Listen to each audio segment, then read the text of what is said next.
आज हम एटम यानी परमाणु की कहानी में गहरे उतरने वाले हैं। इसे सिर्फ एक फैक्ट की तरह नहीं बल्कि एक खोज की तरह देखेंगे, एक ऐसी कहानी जिसने हमारी दुनिया की समझ को हमेशा के लिए बदल दिया। ये एक ऐसा सवाल है जिसने हजारों सालों से वैज्ञानिकों को, दार्शनिकों को, हम सबको सोचने पर मजबूर किया है। और इसका जवाब, जैसा कि हम देखेंगे, वक्त के साथ बहुत ही नाटकीय ढंग से बदला है। सोचिए, 2000 साल से भी ज्यादा वक्त तक एक ही जवाब माना जाता रहा कि हर चीज ऐसे छोटे छोटे कणों से बनी है जिन्हें और तोड़ा नहीं जा सकता, बस वही आखिरी चीज है। तो चलिए कहानी को शुरू से शुरू करते हैं। इसकी जड़ें बहुत पुरानी हैं, भारत और ग्रीस के प्राचीन विचारों में।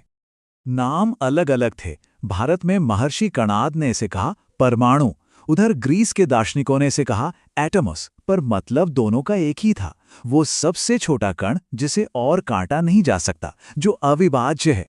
अब जरा इस टाइमलाइन को देखिए। 2000 साल से भी ज्यादा तक लगभग कुछ नहीं बदला, सब यही मानते रहे। और फिर 19वीं सदी के आखिर में अचानक जैसे एक धमाका हुआ। बस 100 साल के अंदर धड़ाधड़ एक के बाद एक खोज ने सब कुछ पलट कर रख दिया। और बस यहीं से कहानी में असली मजा आना शुरू होता है, जब वैज्ञानिकों ने उस ना टूटने वाले आटम के अंदर झांकने की हिम्मत की। तो उन्हें मिले ये 3 नए खिलाड़ी, नेगेटिव चार्ज वाला इलेक्ट्रॉन, पॉजिटिव चार्ज वाला प्रोटॉन और न्यूट्रल न्यूट्रॉन। खोज तो हो गई, मगर बड़ा सवाल ये था कि आखिर ये एक एटम के अंदर रहते कैसे हैं, इनका अरेंजमेंट क्या है। इस पहेली को सुलझाने के लिए सबसे पहले सामने आए जे थॉमसन, जिन्होंने इलेक्ट्रॉन की खोज की थी। उन्होंने ही सबसे पहला मॉडल पेश करने की कोशिश की। थॉमसन का आइडिया बड़ा मजेदार था। उन्होंने कहा, सोचो कि एटम एक तरबूज है। जो पूरा लाल वाला हिस्सा है वो है पॉजिटिव चार्ज, और उसमें जो काले काले बीज यहाँ वहाँ धसे हुए हैं वो हैं नेगेटिव इलेक्ट्रॉन। इसे प्लम पुडिंग मॉडल भी कहते हैं। कहानी में ट्विस्ट तब आया जब थॉमसन के ही एक स्टूडेंट अर्नेस्ट रदरफोर्ड ने एक ऐसा एक्सपेरिमेंट किया जिसने इस पूरे तरबूज वाले आइडिया को ही हिला कर रख दिया। उनका एक्सपेरिमेंट सुनने में बड़ा सीधा सा था।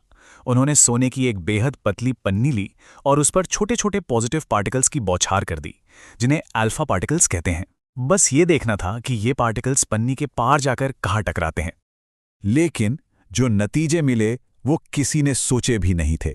देखिए, अगर तरबूज वाला मॉडल सही होता तो सारे पार्टिकल्स को थोड़ा बहुत रास्ता बदलकर निकल जाना चाहिए था, पर हुआ क्या? 99% लगभग सारे के सारे सीधे निकल गए, जैसे पन्नी वहां हो ही ना। और फिर आया सबसे बड़ा शॉक। हर 12,000 पार्टिकल्स में से कोई एक सीधा जाकर वापस लौट आया। सोचिए, जैसे किसी ने कागज पर गोली चलाई और वो गोली पलटकर चलाने वाले को ही लग गई हो। यही वो क्लू था जिसने सब कुछ बदल दिया। तो रदरफोर्ड ने कहा, नहीं, थॉमसन का मॉडल गलत है। एटम का ज्यादातर हिस्सा तो एकदम खाली है, और जो भी पॉजिटिव चार्ज और वजन है वो एक बहुत ही छोटी भारी सी जगह में बंद है, जिसे उन्होंने नाम दिया न्यूक्लियस। और इलेक्ट्रॉन, वो तो ग्रहों की तरह इस न्यूक्लियस के चक्कर काट रहे हैं। रदरफोर्ड का मॉडल एक बहुत बड़ा सुधार था, पर इसमें भी एक बहुत बड़ी गड़बड़ थी, और इसे ठीक करने का जिम्मा उठाया उनके एक और स्टूडेंट नील्स बोहर ने। समस्या ये थी कि फिजिक्स के नियम कहते हैं कि ऑपोजिट चीजें एक दूसरे को खींचती हैं, तो नेगेटिव इलेक्ट्रॉन को घूमते घूमते अपनी एनर्जी खो देनी चाहिए और पॉजिटिव न्यूक्लियस में जाकर गिर जाना चाहिए। मतलब रदरफोर्ड का एटम तो एक पल में खत्म हो जाना चाहिए, पर असल में तो ऐसा होता नहीं है। तो बोर ने कमाल का एकदम नया आइडिया दिया। उन्होंने कहा कि इलेक्ट्रॉन हर कहीं नहीं घूम सकते। उनके घूमने के लिए कुछ खास रास्ते, कुछ फिक्स्ड एनर्जी वाले ऑर्बिट या शेल्स बने हुए हैं, और जब तक इलेक्ट्रॉन अपने इस खास ऑर्बिट में है उसकी एनर्जी खत्म नहीं होती। ये सोचना ही अपने आप में एक क्रांति थी। तो देखिए, बोहर ने रदरफोर्ड के न्यूक्लियस वाले आइडिया को तो रखा, लेकिन इलेक्ट्रॉन्स के लिए कुछ नियम बना दिए। इससे एटम के स्टेबल न होने वाली प्रॉब्लम सॉल्व हो गई। अब हमारा मॉडल आज की समझ के काफी करीब पहुंच चुका था। और फिर कहानी का आखिरी हिस्सा पूरा हुआ 1932 में, जब जेम्स चैडविक ने न्यूट्रॉन को खोज निकाला। अब न्यूक्लियस के अंदर की तस्वीर भी पूरी तरह साफ हो गई थी। तो आज की हमारी समझ क्या है? सेंटर में एक भारी भरकम न्यूक्लियस जिसमें है प्रोटॉन और न्यूट्रॉन, और उसके चारों तरफ हल्के फुल्के इलेक्ट्रॉन अपने अपने फिक्स्ड ऑर्बिट में चक्कर काट रहे हैं। तो एक न टूटने वाली गेंद से लेकर एक छोटे से सोलर सिस्टम जैसे मॉडल तक, ये पूरा सफ़र हमें साइंस के बारे में एक बहुत ज़रूरी बात सिखाता है। वो ये कि साइंस हमेशा सवाल पूछने और अपनी समझ को बेहतर और बेहतर बनाते रहने का नाम है। लेकिन एक सवाल अब भी बाकी है। हमने इलेक्ट्रॉन्स को ग्रहों की तरह एकदम साफ सुथरे गोल रास्तों पर घूमते हुए दिखाया है, पर क्या वो सच में इतने सीधे साधे तरीके से घूमते हैं?